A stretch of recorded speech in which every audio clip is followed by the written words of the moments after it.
Bien, bonjour à tous, bienvenue à cette table ronde donc qui va nous tenir pendant 1 heure et quart.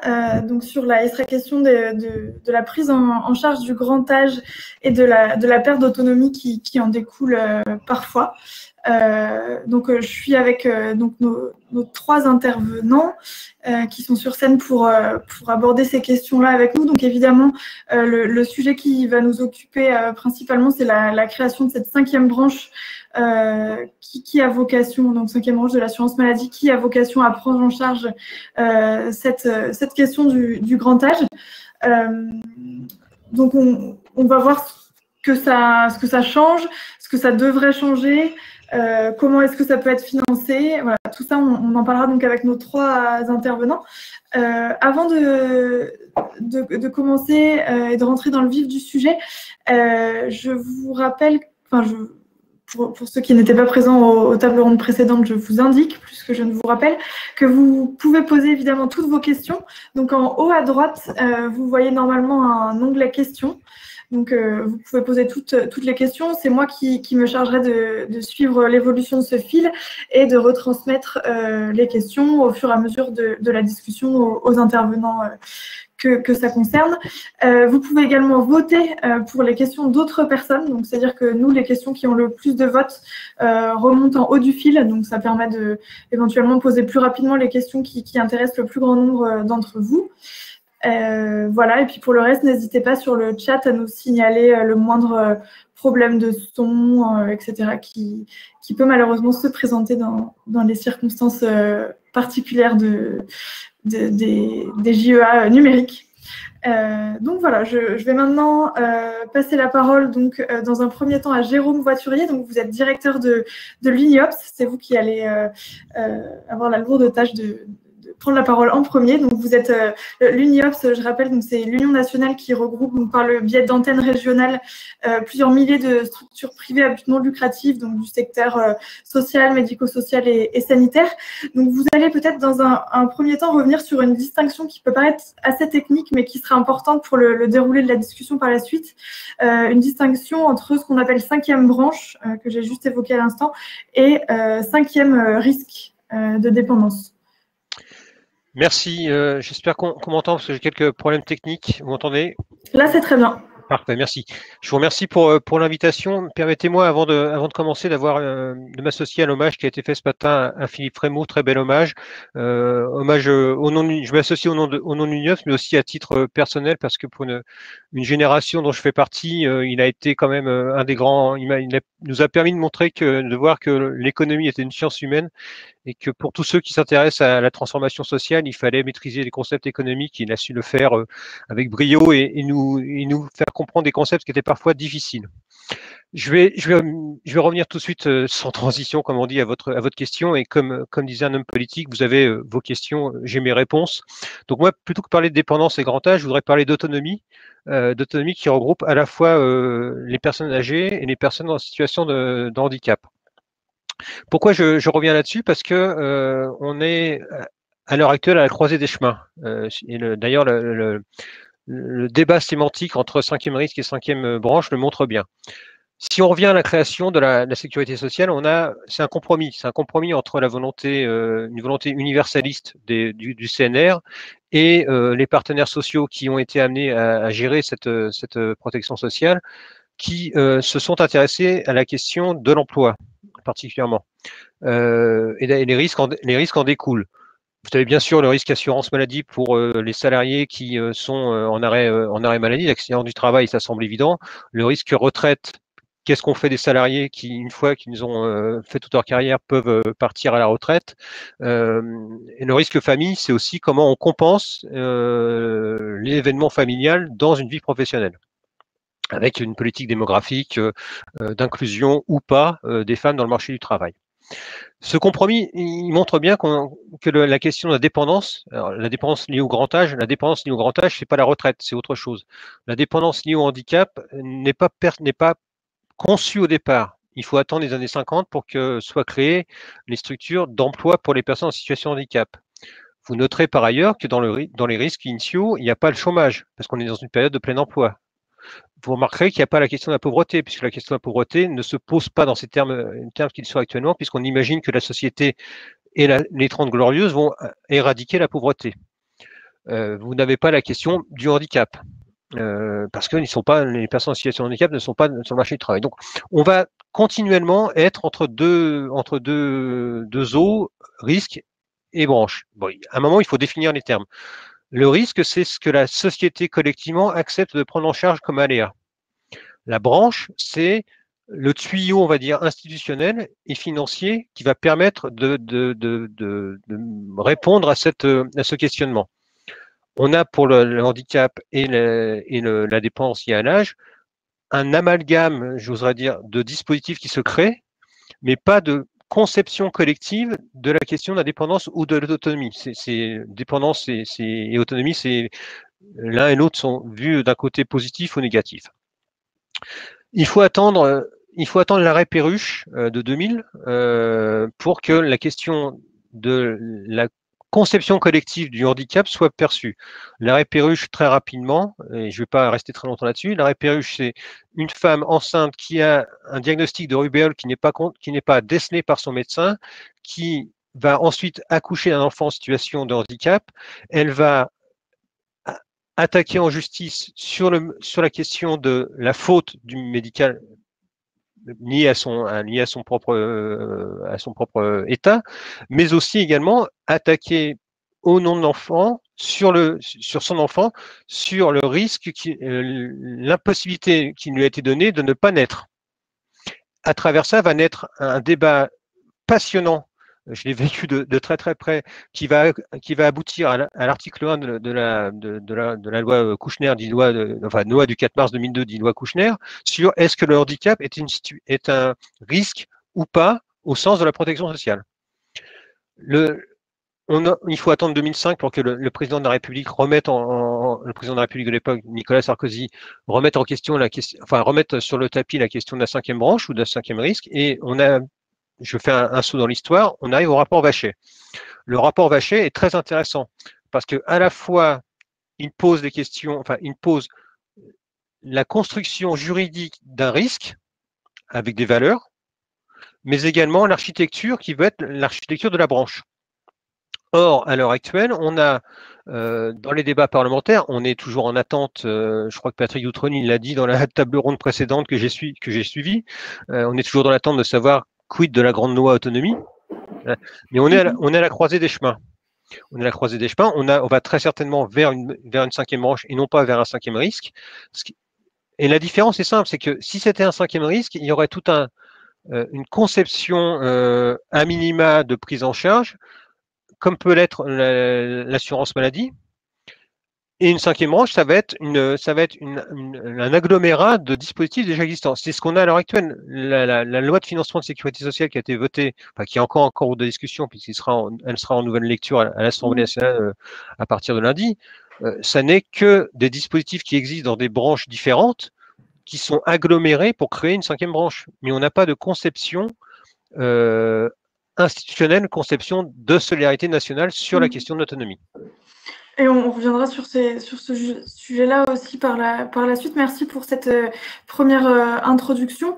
Marie-Reine, je me tourne vers vous désormais. Donc, vous êtes présidente de l'UNA, l'Union nationale de l'aide, des soins et des services à domicile. Donc, évidemment, vous allez aborder cette question avec un prisme spécifique qui est donc celui des services qui sont réalisés à domicile. Donc, là, évidemment, pour justement préserver cette autonomie-là, donc que ce soit pour des personnes, effectivement, vous l'avez signalé en introduction, âgées ou des personnes handicapées, ça, le volet concerne ces deux publics-là. Donc, vous allez peut-être revenir sur la situation spécifique des salariés de ce secteur et évoquer aussi, une fois qu'on a parlé de cette 5e branche éventuellement définie au niveau national, se pose la question de sa déclinaison au niveau des territoires. Et là, c'est pas forcément non plus évident. Il y a des compétences qui sont au département. Il va falloir trouver des organisations au plus proche des publics. Donc, il y a des sujets qui se posent là-dessus. Et c'est un sujet, évidemment, ça qui sera important, sur lequel on reviendra même au cours des discussions, au-delà du propos introductif, mais peut-être juste planter le décor là-dessus. Merci. Je voudrais également m'associer à l'hommage à Philippe Frémont parce que nous avons eu un long chemin ensemble entre UNA et puis Philippe et puis également Alternative économique d'ailleurs, hein, bien évidemment. Donc c'est vrai que pour nous c'est une grande tristesse de le voir partir. Et je n'en dirai pas plus, mais c'était important qu'on puisse évoquer sa mémoire. Sur les questions que vous avez posées, alors cinquième branche, cinquième risque, effectivement, Jérôme a bien planté le décor parce que il était annoncé dès le départ que le PLFSS, la loi de financement de la sécurité sociale au débat en ce moment, n'était qu'une base d'architecture, mais qu'elle était forcément incomplète de ce que devait être ce cinquième risque. C'était ça le discours. Et effectivement, aujourd'hui, on voit bien que l'architecture, elle est incomplète parce que encore aujourd'hui, on ne sait pas bien quel est le périmètre et quels seront les moyens. Alors le périmètre, c'est quoi? C'est d'une part ce qui concerne les personnes en situation de handicap, ce qui concerne les personnes âgées. OK? Mais dans tout ça, il y a ensuite la manière dont on accompagne ces personnes-là. Et est-ce que c'est en établissement? Est-ce que c'est à domicile? Est-ce que c'est les deux? Est-ce que tout est compris dans la nouvelle branche de sécurité sociale? Et c'est là où ça pose question. Parce qu'effectivement, quand on regarde le rapport Vachey, et là, pour l'instant, le PLFSS ne tranche pas là-dessus, on voit bien qu'il se pose des questions, savoir si, par exemple, on prend en compte tous les financements relevant des personnes, enfin de l'accompagnement des personnes âgées et de l'accompagnement des personnes en situation de handicap, y compris les financements provenant des départements pour cet accompagnement. Or, le rapport Vachey pose la question de dire, mais est-ce que l'inclure complètement dans la branche et donc le faire passer chaque année en PLFSS, est-ce que ce n'est pas faire quelque part, est-ce que ce n'est pas, comment dire, aller contre la libre administration des collectivités? Nous pensons que non, ce n'est pas aller contre la libre administration des collectivités parce qu'effectivement, on voit bien que dans certains cas, on en fait fi et que ça ne pose aucun problème législatif. Mais nous pensons qu'il faut que la totalité des financements soit bien incluse dans la branche, sinon l'inéquité sur les territoires que l'on observe aujourd'hui, notamment sur le domicile, nous la retrouverons de toute façon, cinquième branche ou pas cinquième branche. Donc il faut qu'on regarde l'ensemble. Et puis, quid des moyens? Parce que au-delà de cette partie-là, quid des moyens? Parce que si la cinquième branche, c'est juste une addition des moyens existants aujourd'hui, on n'y gagne pas grand-chose. Or, aujourd'hui, quel que soit le secteur dans lequel on se positionne, grand âge ou handicap, nous sommes tous d'accord pour dire qu'il y a un problème de moyens. Donc, le fait de juxtaposer ces moyens ne nous donnera pas plus d'air. Il faut trouver d'autres moyens pour cette branche. Et là, ça pose aussi des questions. Donc, vous voyez, on a à la fois cette question de périmètre, cette question de moyens, et puis après vient la question de la gouvernance et donc de la déclinaison sur les territoires. Et ça, c'est encore une autre étape. C'est la gouvernance par rapport à la CNSA, qui est la nouvelle agence, enfin, la CNSA réformée, qui va être l'agence qui va permettre la gestion de cette nouvelle branche. Mais quelle déclinaison sur les territoires? Quelle gouvernance en lien avec les usagers, en lien avec les fédérations, en lien avec les départements? Donc, ce sont tous ces éléments-là qu'il est important de pouvoir balayer au cours de notre table ronde, je pense. Merci beaucoup. Effectivement, on reviendra longuement sur ces questions de financement et de gouvernance. Hein, c'est les deux principales questions, je pense, qui vont nous animer pendant cette heure de discussion. Pour conclure le tour d'introduction, je me tourne vers vous, Dominique Monneron, maintenant. Donc, vous êtes présidente du directoire de la Fondation Partage et Vie, qui gère plus d'une centaine d'établissements en France. Donc, pour vous aussi, est-ce que vous partagez ce constat que pour l'instant, la cinquième branche est un peu, si je le résume rapidement, comme une coquille vide pour l'instant? Bonjour à tous. Non, je ne dirais pas une coquille vide, mais bien sûr, je partage les constats de Marie-Reine Tillon et de Jérôme Voiturier.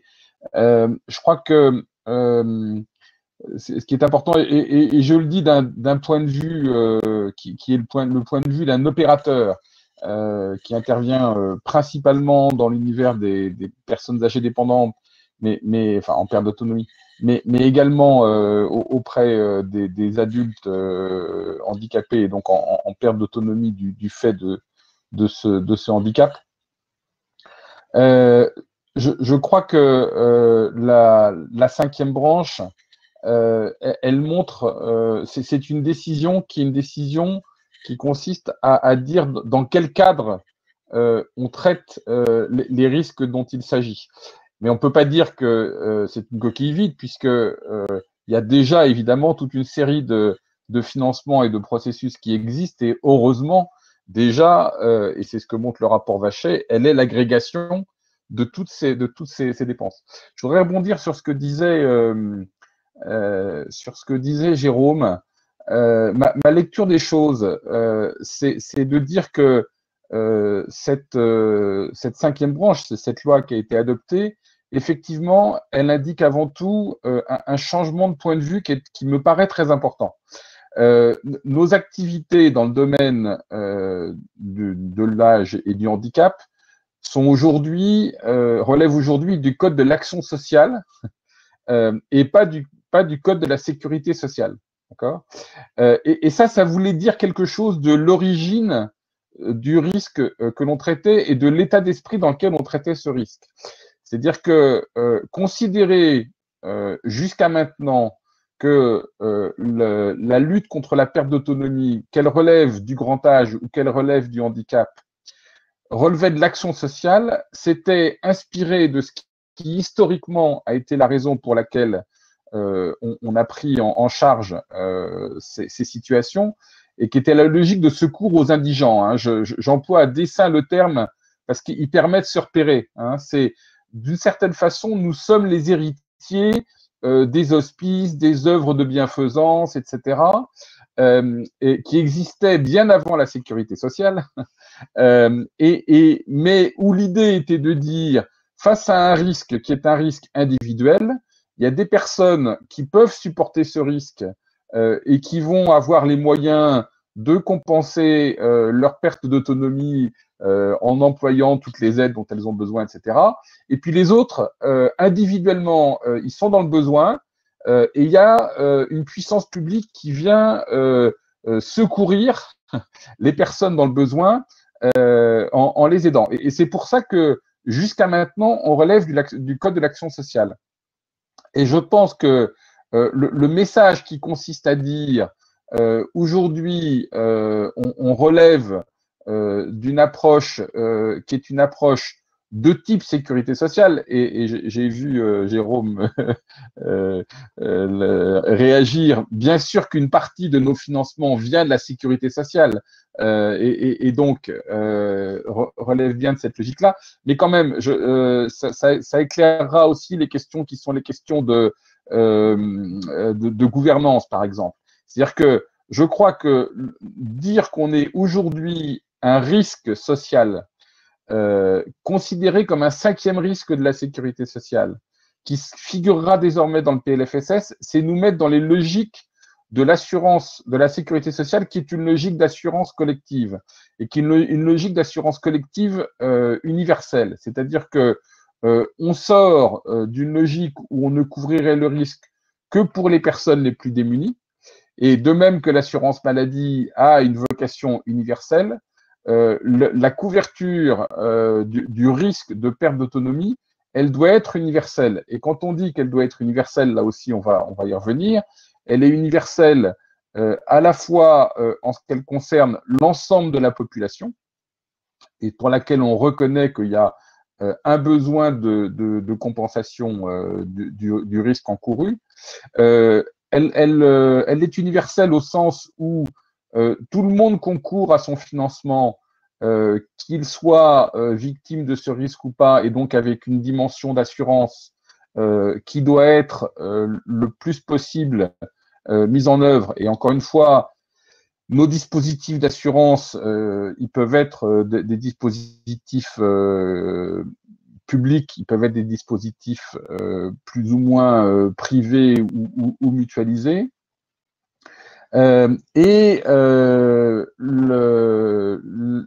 Cette approche de sécurité sociale, elle veut dire que c'est aussi universel au sens où il faut répondre à ce besoin, quelle que soit la situation des personnes. Et Marie-Reine évoquait tout à l'heure la question du domicile, établissement dont on va reparler.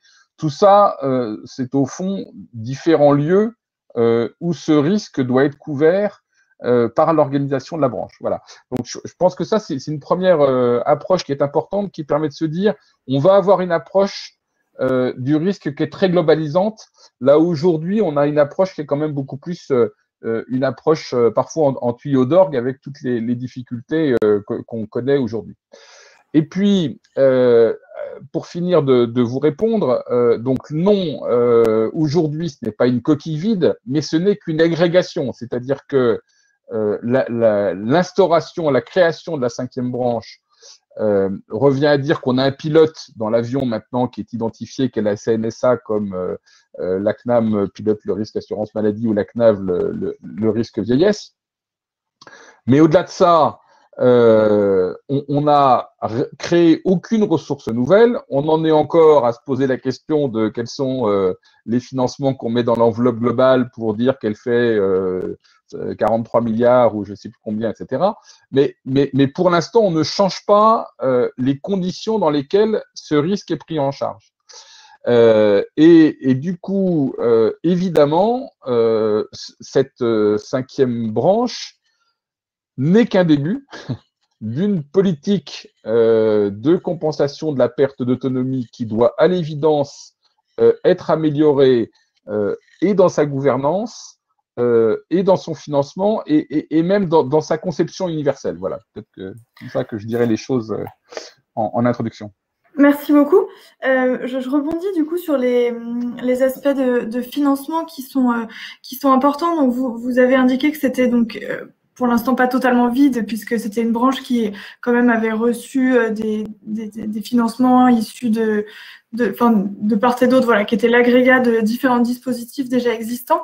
Est-ce qu'on pourrait préciser du coup ce qui a été intégré pour l'instant et qu'est-ce qu'on pourrait envisager de rajouter parce que le constat, je crois que c'est Marie-Reine qui avait indiqué tout à l'heure qu'il y avait un manque de moyens qui était flagrant. Comment est-ce qu'on ajoute à, pour l'instant, ces agrégats un peu disparates, des modes de financement plus conséquents et plus massifs? Donc, je ne sais pas si Jérôme Voiturier ou Marie-Reine Tillon, vous souhaitez réagir sur ce point. Qui veut prendre la parole en premier? Donc, peut-être pour rappeler déjà quels sont les agrégats qu'on a dans cette branche pour l'instant. Alors, le micro n'est pas allumé par contre.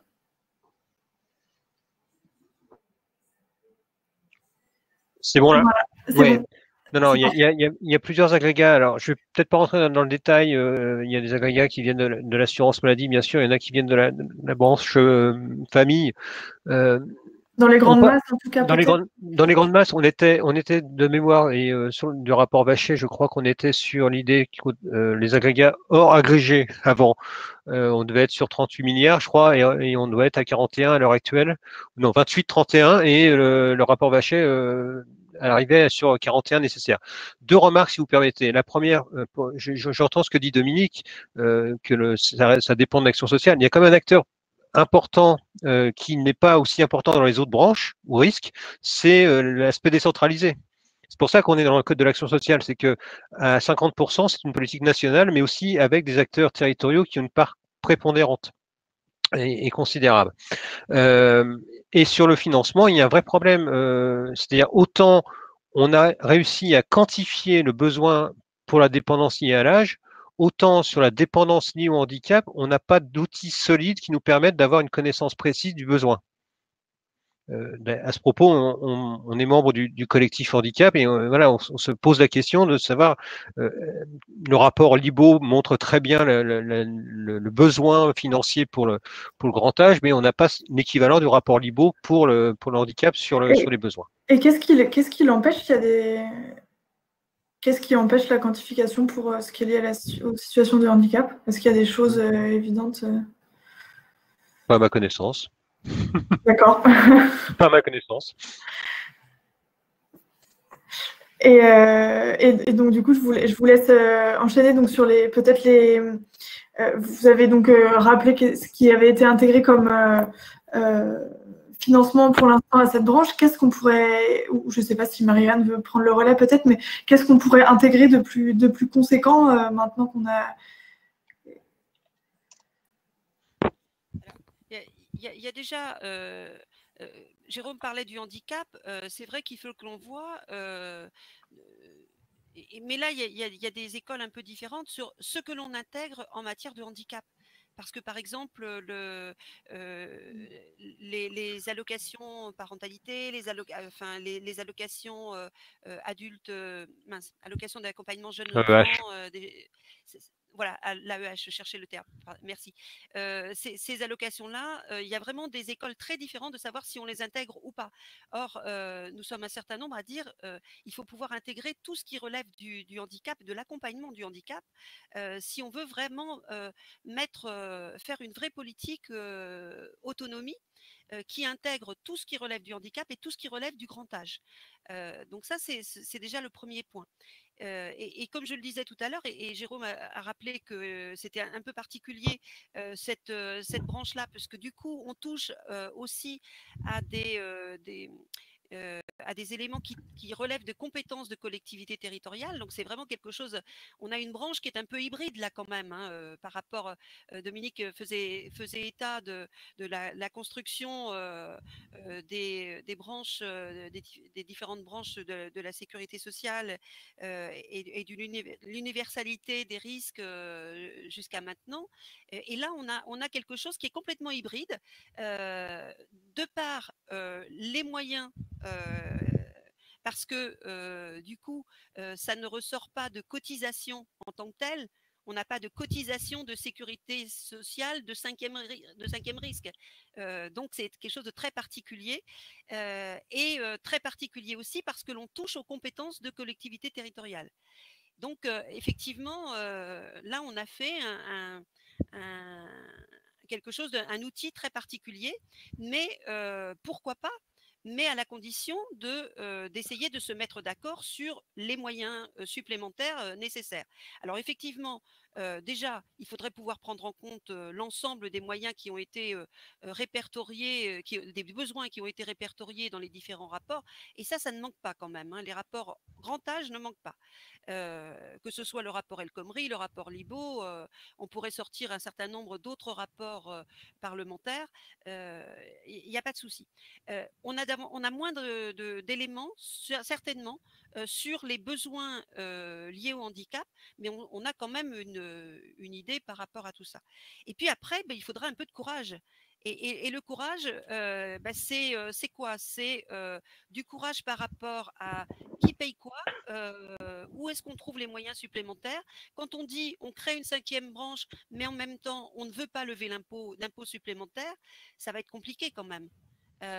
Parce que ça veut dire qu'à ce moment-là, qu'est-ce qu'on supprime pour pouvoir donner les moyens réels de cette 5e branche. Sinon, on va créer des frustrations complémentaires. C'est-à-dire que là, on a tous été heureux de voir enfin arriver cette 5e branche qu'on nous appelions de nos voeux.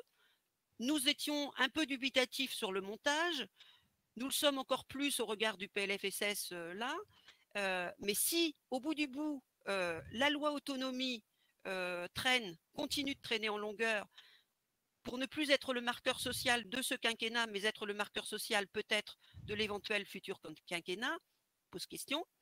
Et si il n'y a pas de courage politique pour aller chercher d'autres moyens de financement pour compléter le budget de cette branche, ça va poser problème. Ça ne tiendra pas. Ça ne peut pas tenir.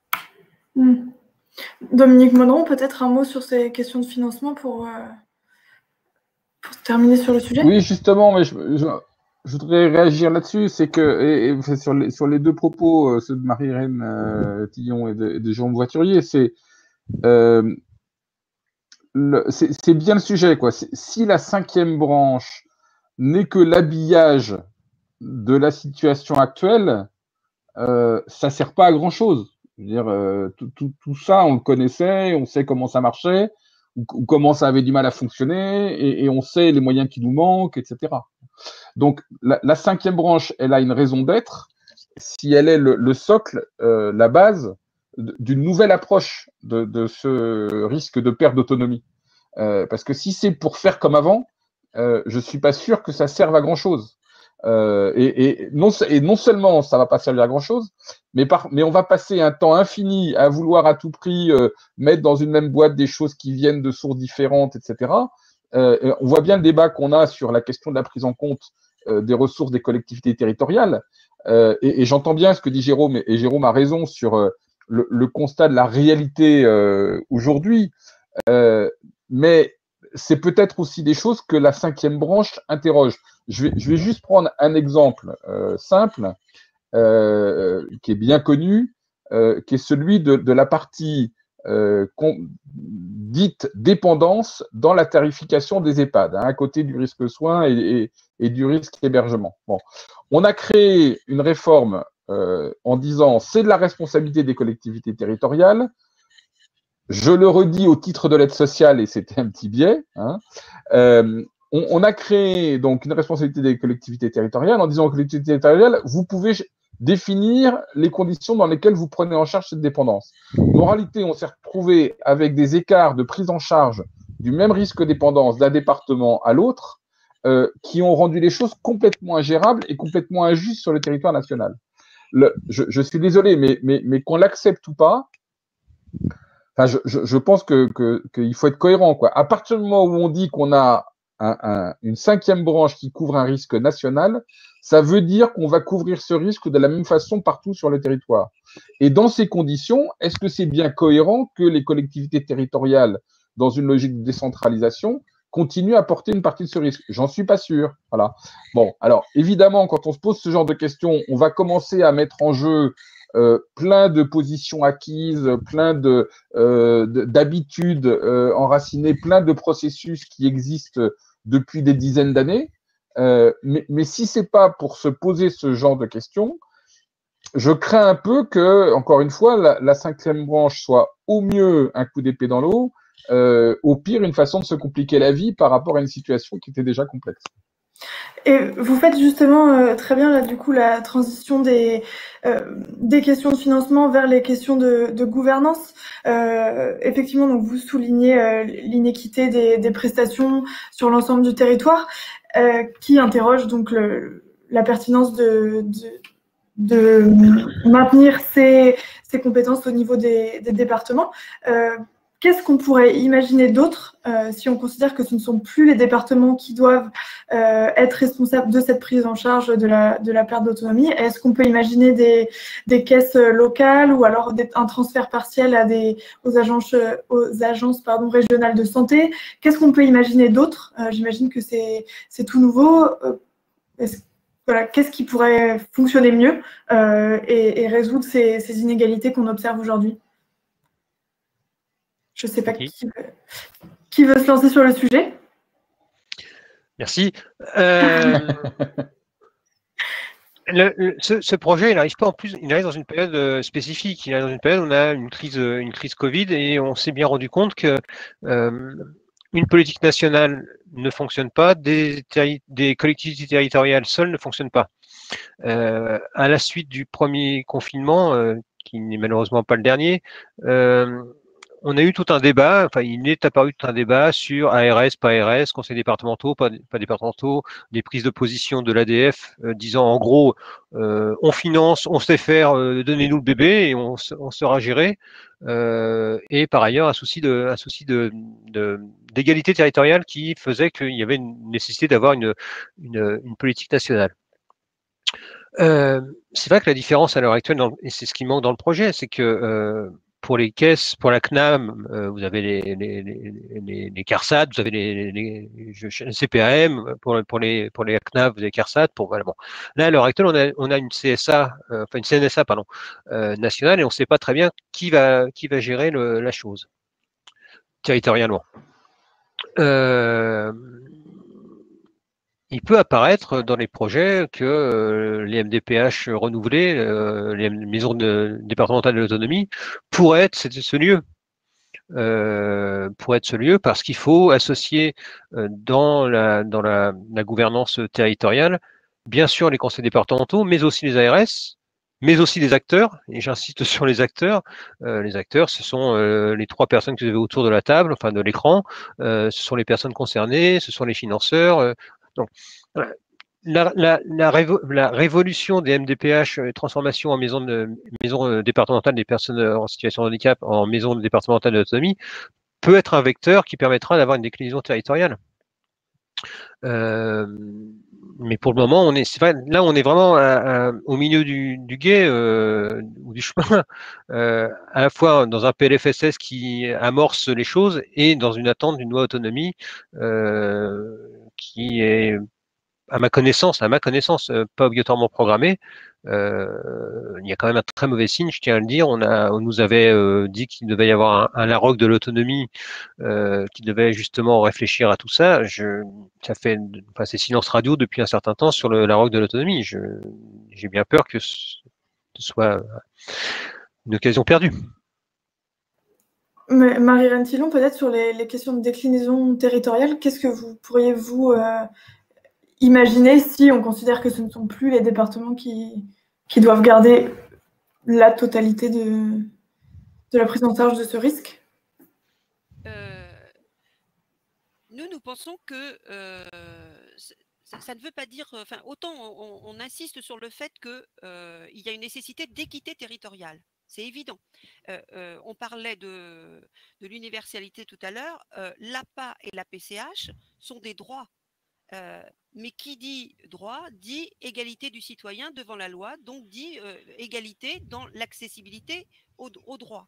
Or, aujourd'hui, ce n'est pas le cas du tout. Donc, il y a un moment où il faut remettre les choses au carré par rapport à cela. Alors, ou bien on enlève la compétence au département. Est-ce qu'on est prêt à aller jusque-là? Et je pense que non. Clairement non. Je pense que le gouvernement actuel n'est pas prêt à faire ça. Et nous ne sommes pas non plus favorables à cela, en ce sens où, effectivement, les départements sont l'échelon de proximité. Et il y a une pertinence à ce qu'il y ait une compétence sociale, une compétence de solidarité qui soit exercée au plus près des personnes. Je pense que c'est beaucoup plus pertinent plutôt que de se dire, et ce seront les ARS qui vont gérer avec un regard qui, en plus, a un regard extrêmement, pardonnez-moi l'expression, mais sanitaro-sanitaire et établissement centré, quoi. Enfin, je vous le fais un peu court, mais c'est ça. Donc, il faut remettre un peu de perception territoriale dans tout ça. Mais quand on a dit ça, il faut trouver le moyen quand même de mettre un cadre national suffisamment strict et surtout les moyens de contrôle pour faire en sorte qu'effectivement, il y ait équité des droits et faire en sorte que les départements ne fassent pas ce qu'ils veulent et que si vous êtes en GIR, si vous êtes à un certain niveau de dépendance, que vous soyez à Brest, à Strasbourg, à Marseille, vous soyez pris en accompagnement de la même manière. Aujourd'hui, ce n'est pas le cas, bien loin de là. Il faut choisir son département quand même. Et c'est la même chose pour les services, en ce qui nous concerne, nous, pour les services à domicile qui accompagnent les personnes en fragilité. Il y a intérêt à choisir là aussi son département d'implantation. Parce qu'il y a quand même un certain nombre de départements qui aujourd'hui détarifient même les services. Donc, nous sommes plutôt pour cette idée de garder l'échelon départemental, mais avec un vrai cadre, avec une vraie gouvernance collaborative, partenariale. Ce que disait Jérôme tout à l'heure, il y a une CNSA qui fonctionne très bien au niveau national, avec autour de la table, enfin qui fonctionne très bien, ça pourrait toujours aller mieux, mais bon, qui fonctionne bien, avec une vraie implication des différents acteurs. Et je pense que ça, on peut le décliner à l'échelon départemental. Alors, ou bien ce sont des agences de la CNSA sur les territoires, mais on va réinventer encore un nouvel outil, ou bien on fait en sorte qu'il y ait partout des maisons de l'autonomie et non pas des MDA virtuels comme il en existe dans certains départements, mais des vrais MDA, maisons de l'autonomie, qui prennent en compte ce qui relève du handicap, ce qui relève du grand âge et qui soient co-gérés par l'ensemble des partenaires, y compris par les usagers. Merci beaucoup. Oui. Est-ce que Monsieur Monneron, vous souhaitez… Oui, merci Aude. Oui, je voudrais réagir par rapport à ces éléments-là et effectivement pour clarifier mon propos, mais en allant dans le sens de ce que disait en particulier Marie-Reine à l'instant. C'est il y a cette nécessité d'équité.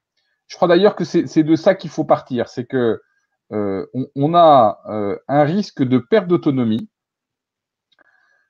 Et encore une fois, qui doit être évalué aussi bien dans les situations de handicap que dans les situations de grand âge. Et d'ailleurs, les situations de grand âge dont on parle, c'est des moments où les comorbidités dont vous souffrez du fait de l'âge vous handicapent. Hein. Donc, à un moment donné, il ne faut pas trop vouloir distinguer les deux à ce point. Mais donc, il y a un besoin de compensation de la perte d'autonomie. Ce besoin de la compensation de la perte d'autonomie, il peut s'évaluer et que vous soyez à domicile, dans votre domicile, que vous soyez dans un domicile intermédiaire, genre résidence autonomie ou foyer ou habitat inclusif, ou que vous soyez en établissement plus intense, comme le sont les femmes, les MAS, les EHPAD, etc. De toute façon, il y a un risque de perte d'autonomie, il y a des coûts de compensation de cette perte d'autonomie. Moi, quand je veux simplifier, hein, je regarde ce qui se passe dans les EHPAD ou dans les SPASAD à la limite, on est aux alentours de 50 € par jour. Quoi, hein. Bon, il y a besoin, et je cite ce chiffre à dessein parce que il n'y a pas de raison que ce soit pas 50 € par jour partout en France, hein, pour toutes les personnes qui souffrent de cette perte d'autonomie. Donc, il y a besoin de définir, je le dis avec mes mots, mais c'est la même chose que ce que dit Marie-Reine, une règle nationale qui est une règle de compensation de la perte d'autonomie. Après, qui bénéficie de ces prises en charge? Comment est-ce que c'est organisé? Bien sûr qu'il faut un échelon territorial. Bien sûr qu'en particulier, on a aujourd'hui des centres sociaux, des départements qui traitent les situations individuelles d'un certain nombre de personnes. On a les MDPH qui traitent la situation des personnes handicapées de façon plus ou moins personnalisée. Hein, ça fait partie des sujets, mais bon, on a bien ce dispositif. Et ce dispositif, il devra continuer à exister, bien sûr. Hein.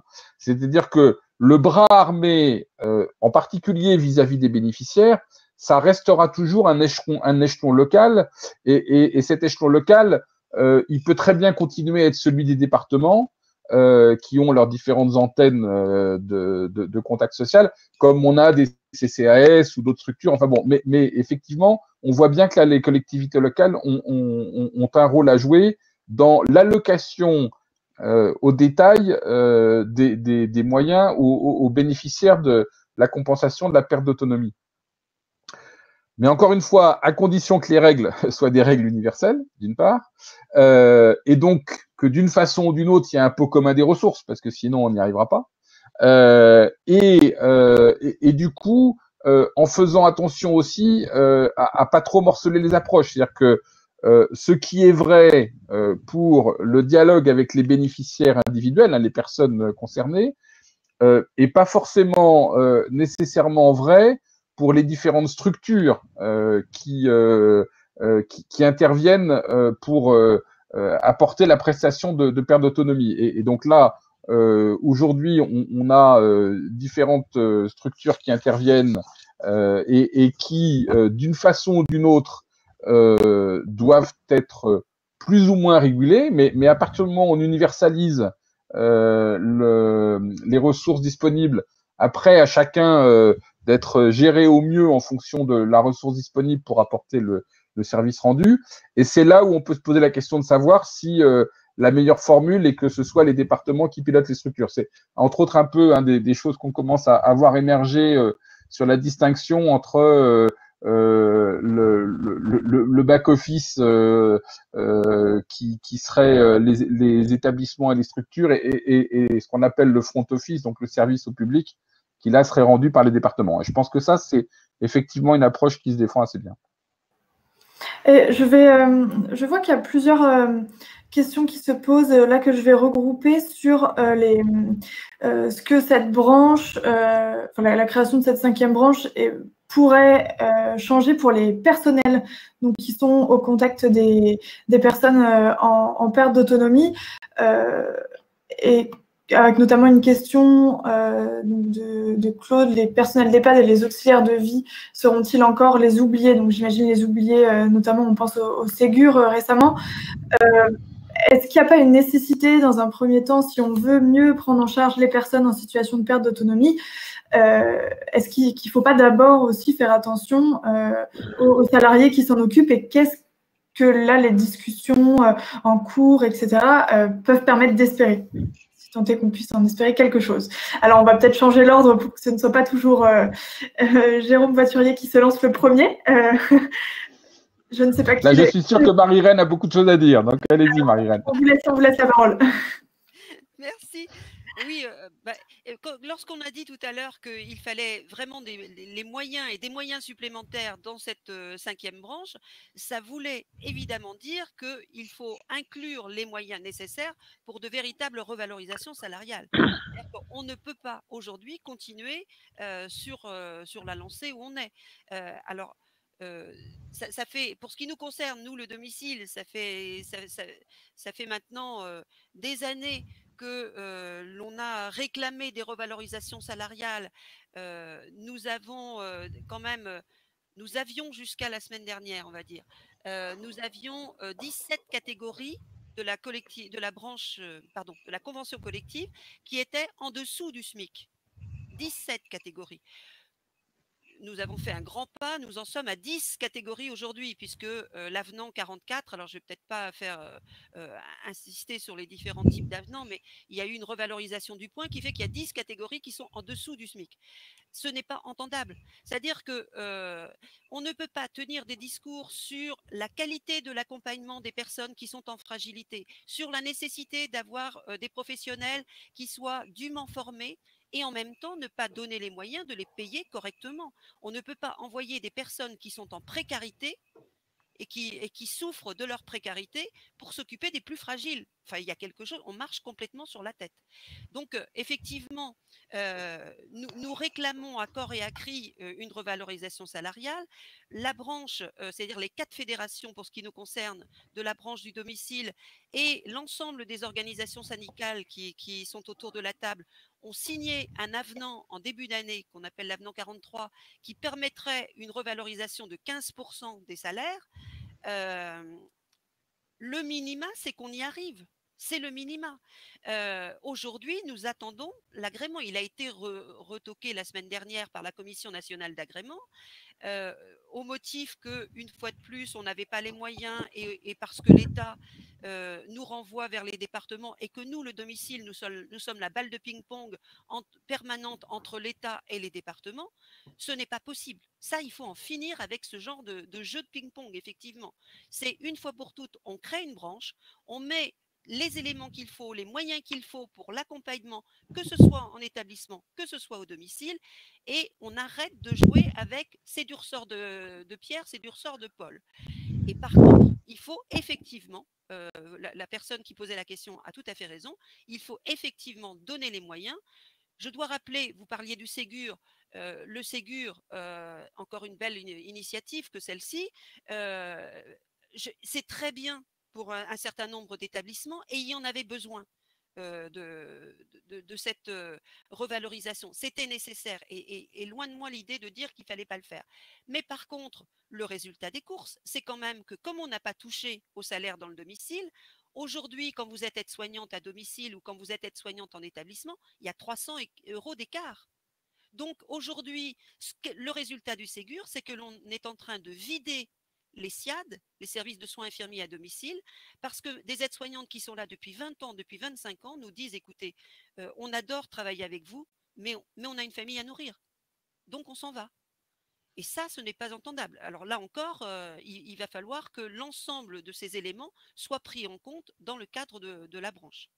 Et ça veut dire, parce qu'on n'est pas allé au bout tout à l'heure, on a fait une architecture dans le cadre du PLFSS, mais il était bien entendu qu'il y ait une loi derrière, une loi autonomie derrière, qui réforme le système, un certain nombre de statuts d'établissements et de services, mais qui réforme aussi le système de financement. Et ça, c'est absolument indispensable que ça arrive sur 2021.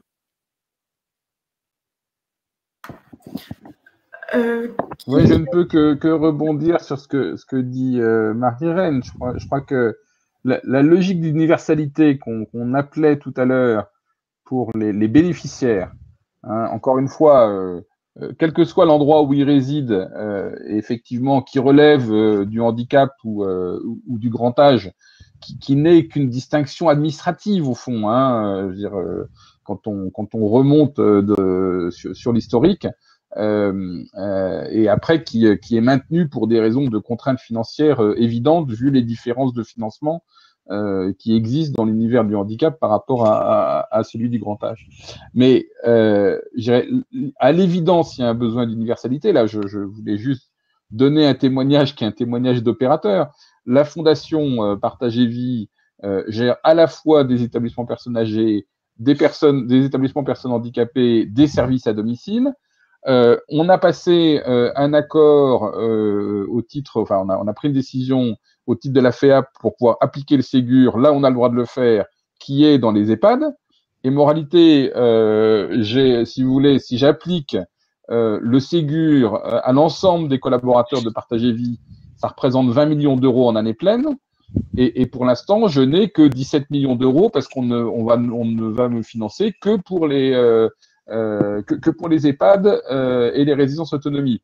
Et moralité, soit Partage et Vie se met en déficit de 3 millions d'euros pour arriver à traiter tout le monde de façon équitable, soit on crée des situations de différence de traitement qui sont insensées. Elles sont insensées d'ores et déjà aujourd'hui parce que, par exemple, on a des situations où on a à la fois un foyer d'accueil médicalisé et un EHPAD qui travaillent ensemble dans le même bâtiment. Et donc, on va avoir des collaborateurs qui, dans le même bâtiment, vont pas être payés de la même façon. Et puis, on est en train de dire que il faut avoir un virage domiciliaire, qu'il faut faire fonctionner l'EHPAD plateforme, que l'EHPAD doit s'ouvrir sur le monde extérieur. Et on va se retrouver avec les difficultés que soulignait Marie-Reine, selon l'endroit où vous travaillez et les services dans lesquels vous travaillez, vous êtes plus ou moins payé. C'est totalement ingérable. Je pense qu'il y a deux sujets. D'abord, pour répondre à Dominique sur l'application du Ségur à la Fondation Partage et Vie, je pense que les administrateurs du conseil de Partage et Vie ne seraient pas contents. Je dis ça parce que je suis membre du conseil d'administration de la Fondation. Mais je pense qu'il y a deux sujets de manière plus sérieuse. Le premier, en effet, sur la rémunération. Patrick Outrelin l'a rappelé dans la table ronde précédente. Moi, ça fait pourtant longtemps que je suis dans le champ, dans le secteur. J'étais très très surpris de savoir que 17,5% des personnes qui travaillent dans l'aide à domicile sont sous le seuil de pauvreté. Les personnes qui travaillent. Donc ça pose quand même une question. On a tous applaudi, on a tous fait Maintenant, je pense que il n'y a pas une réunion où les ministres nous saluent pas à l'action des uns et des autres. C'est très bien, mais il va falloir passer aussi à des choses un peu plus sérieuses financièrement. Deuxième point aussi, je crois, qui est très important, c'est sur le sens de l'action des travailleurs dans le milieu médico-social et social.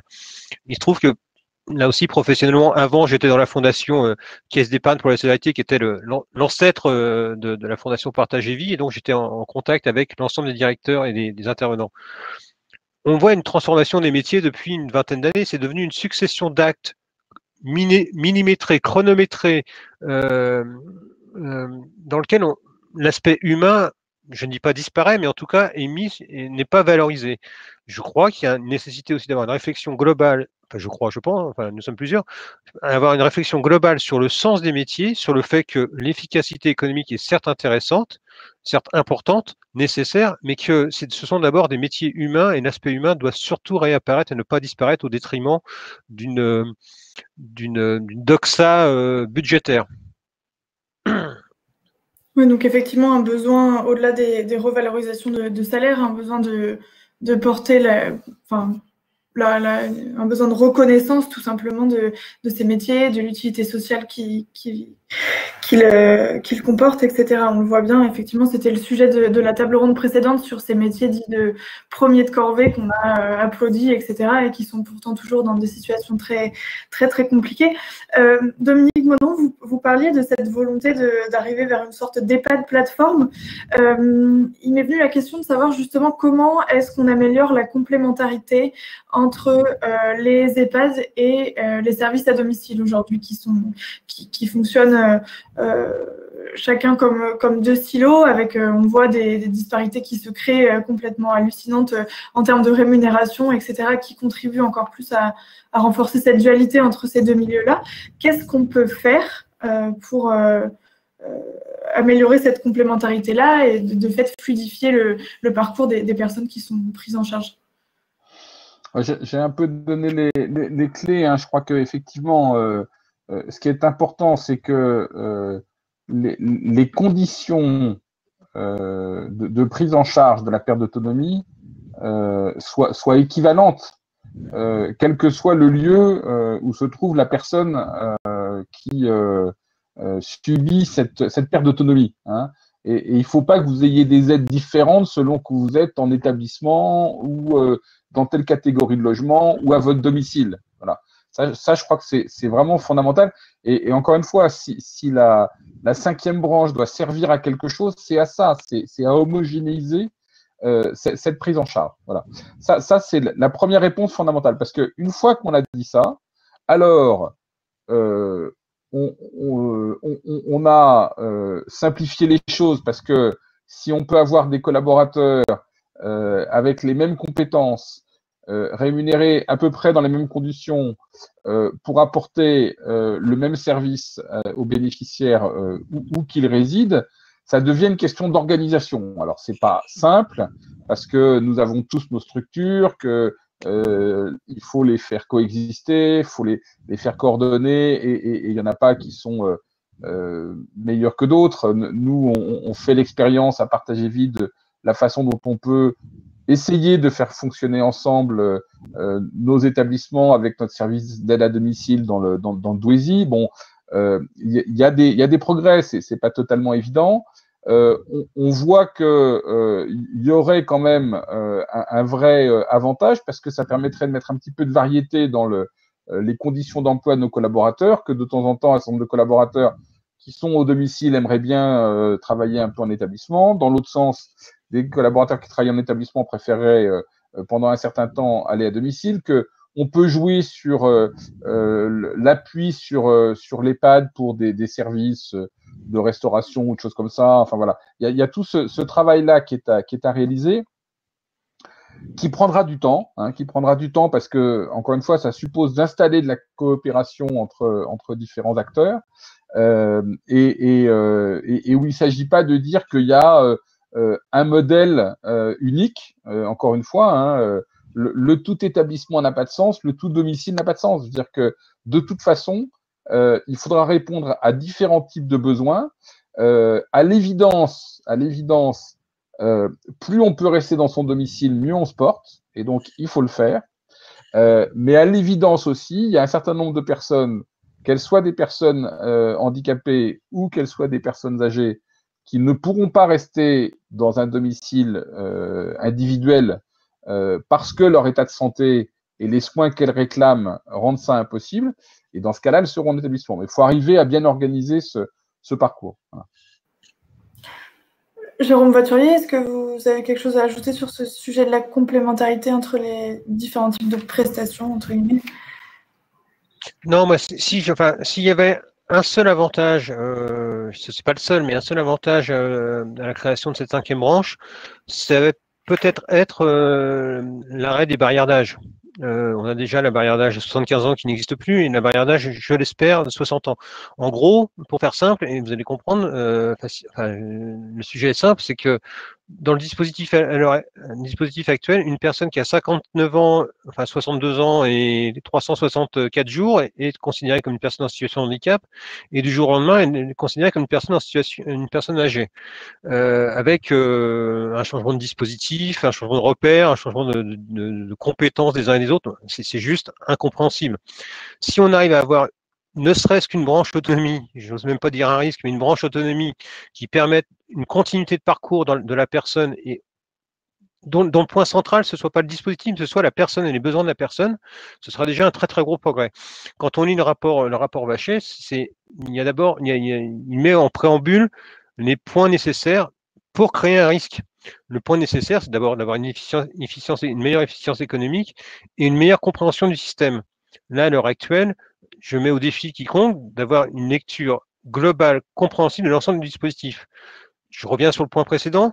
Je mets au défi quiconque de m'expliquer, moi j'y arrive pas, je l'avoue très humblement, de m'expliquer la politique sur les primes faites pour les personnels en fonction des statuts, en fonction des établissements, en fonction des régions, en fonction des départements, les primes suite premier confinement, c'est incompréhensible. Alors, bon. Donc, plus de lisibilité, plus de facilité de compréhension pour les personnes et même pour les intervenants sociaux. Il se trouve que on est plusieurs, je crois, à siéger au Conseil du travail social. Les professionnels nous disent, voilà, on a des dispositifs qui s'accumulent, c'est le millefeuille, c'est même plus un millefeuille, c'est une encyclopédie. Et là, on n'arrive plus à être à jour, enfin à comprendre les dispositifs tels qu'ils s'intègrent les uns par rapport aux autres. Alors on crée des nouveaux dispositifs sans éteindre les précédents.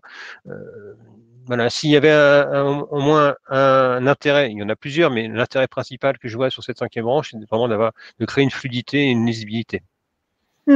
D'accord. Et Marie-Anne Filon, est-ce que vous souhaitez terminer sur ce tour de table sur peut-être est-ce que vous partagez ce besoin de fluidité et qui permettrait d'éviter cette organisation en silo, etc., qui est beaucoup effectivement repris dans le rapport Vachet. C'était beaucoup critiqué, cette organisation-là qui perd les personnes, tout simplement. Ça paraît assez évident. Alors, on y travaille déjà tous. Depuis déjà, on n'a pas attendu que la création de la cinquième branche pour travailler à des décloisonnements entre établissement et domicile, que ce soit dans le domaine de l'âge ou que ce soit dans le domaine du handicap. Ça existe déjà. Par contre, ce qui n'existe pas, là où ça ne suit pas, c'est au niveau des financements. C'est-à-dire les temps de coordination souvent ne sont pas payés. C'est au niveau d'un certain nombre de règles, effectivement, qui font que ça pose souci si une personne fait des allers-retours entre établissements et domicile.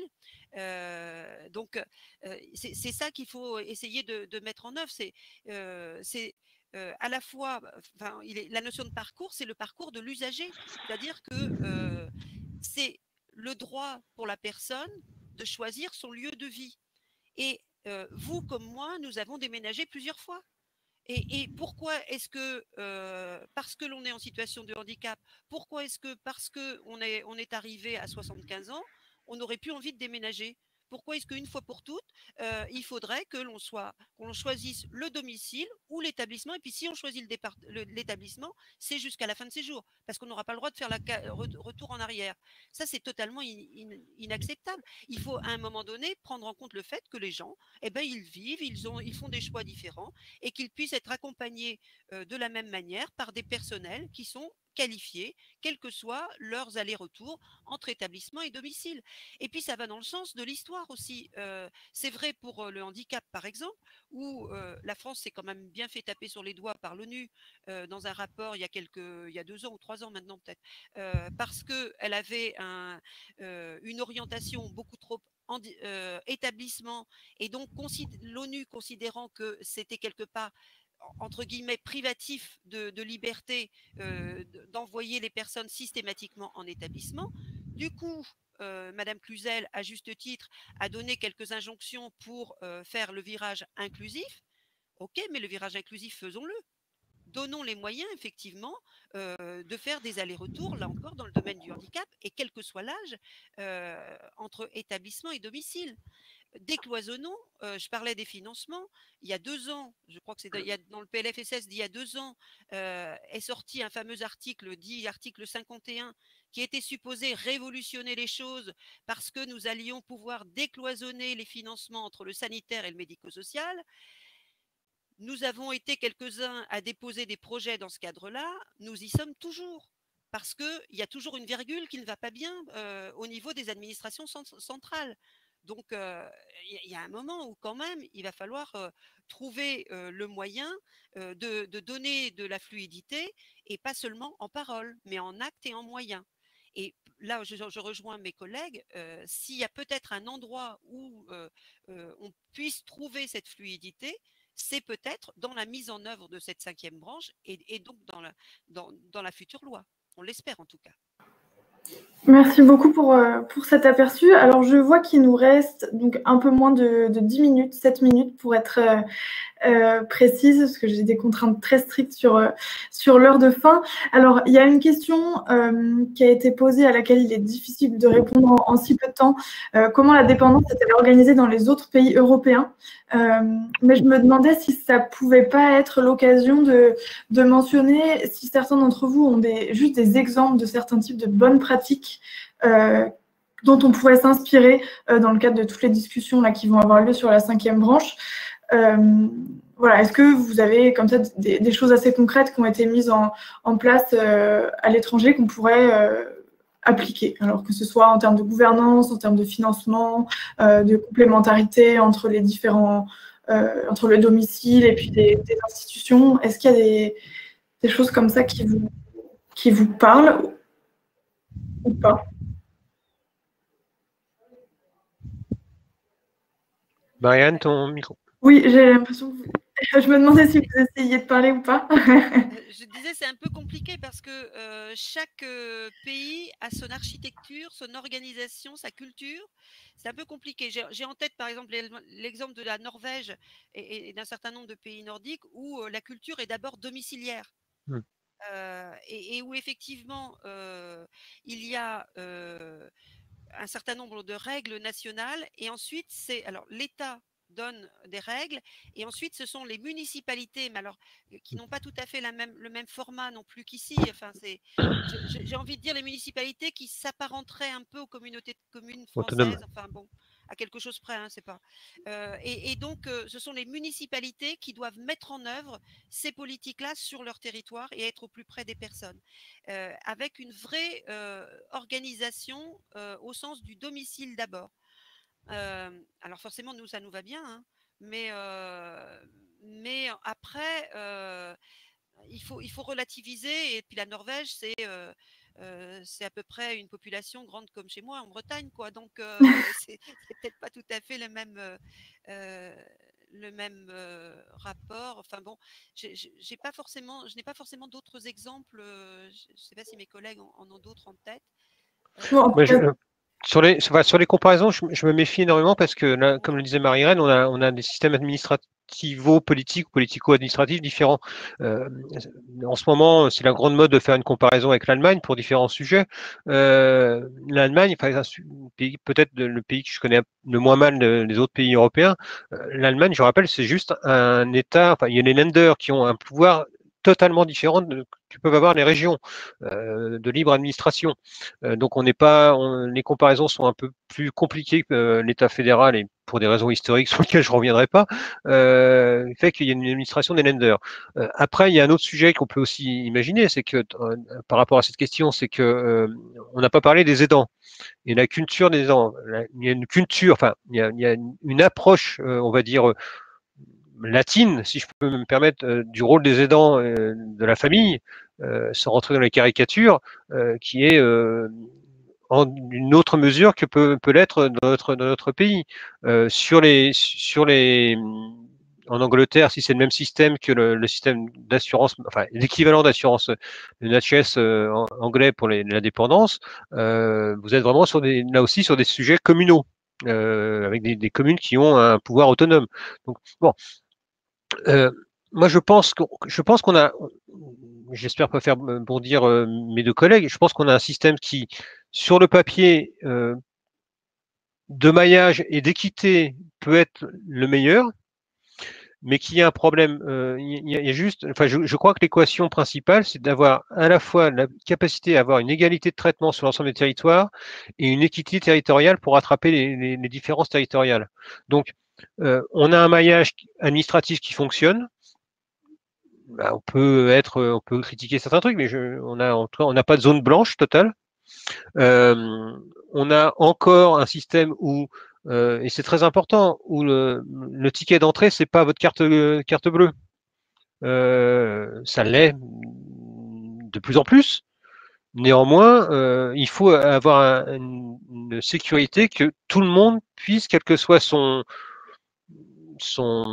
j'allais dire son statut, c'est pas le terme, mais en tout cas sa fortune puisse accéder à des services de qualité sur l'ensemble du territoire. Ça, je vais certainement là aussi me faire beaucoup d'amis, mais j'ai l'habitude. Je ne souhaite pas que la 5e branche ce soit le développement de la Silver Eco. La Silver Eco, c'est nécessaire. Mon ami Luc Brossy ne dira pas le contraire, c'est nécessaire. Mais c'est nécessaire. Je ne pense pas qu'on doive aller vers un système marchand, uniquement marchand. C'est un marché économique. J'ai pas de problème avec la notion de marché économique. Mais il faut absolument avoir des garde-fous pour que, quelles que soient les réformes qui adviennent sur ces sujets-là, on ait la sûreté que, quelle que soit la possibilité financière et d'accompagnement, la possibilité financière familiale, que sais-je encore, qu'il n'y ait pas de personnes qui ne puissent pas rentrer dans les dispositifs d'accompagnement liés à la dépendance. Il nous reste 2 minutes. Dominique Monneron, je vous laisse la parole sur ces... Merci, mais je vais rebondir sur ce que vient de dire Jérôme, et je serai peut-être tellement court que je permettrai éventuellement à l'un ou l'autre d'intervenir encore. Je crois qu'au cœur du sujet, cette 5e branche, c'est l'occasion d'une vraie mutualisation de l'ensemble de ce risque dépendance partout sur le territoire pour toutes les personnes qui sont en situation de perte d'autonomie. Et comme ce n'est pas le cas aujourd'hui, ça prouve que cette 5e branche, sans la loi autonomie dont parlait Marie-Reine, ce sera un coup d'épée dans l'eau. Et merci beaucoup à tous les trois. Je pense qu'on va s'arrêter là, sauf si quelqu'un aurait un mot à dire en 30 secondes. Ah, si Marie-Anne, je vous laisse la parole. Alors par contre, je pense que le micro... Ah non, c'est bon, votre micro est... 30 secondes. Est branché. Petit clin d'œil sur la Norvège. Il n'y a pas de ministère des personnes âgées ni des personnes en situation de handicap. Il y a un bureau des droits des personnes. Et je trouve que ce serait pas mal en France. Effectivement, c'est assez différent comme type d'approche. Donc, le gong sonne à l'instant, donc vous avez été formidable. Je vous dis un grand merci donc à tous les trois pour vos interventions très riches. Merci également pour les questions du public qui étaient très intéressantes. Et je vous souhaite une bonne fin d'après-midi. Et je vous rappelle juste avant qu'on se quitte que donc les journées de l'économie autrement continuent toute la journée demain, donc avec encore plusieurs dizaines de tables rondes sur tout sujet. Il y en a pour tous les goûts, donc n'hésitez pas. Évidemment, tout est en ligne cette année. Donc voilà, je vous redis merci encore une fois et puis à très bientôt. Bonne fin d'après-midi. Merci, bonne soirée. Au revoir.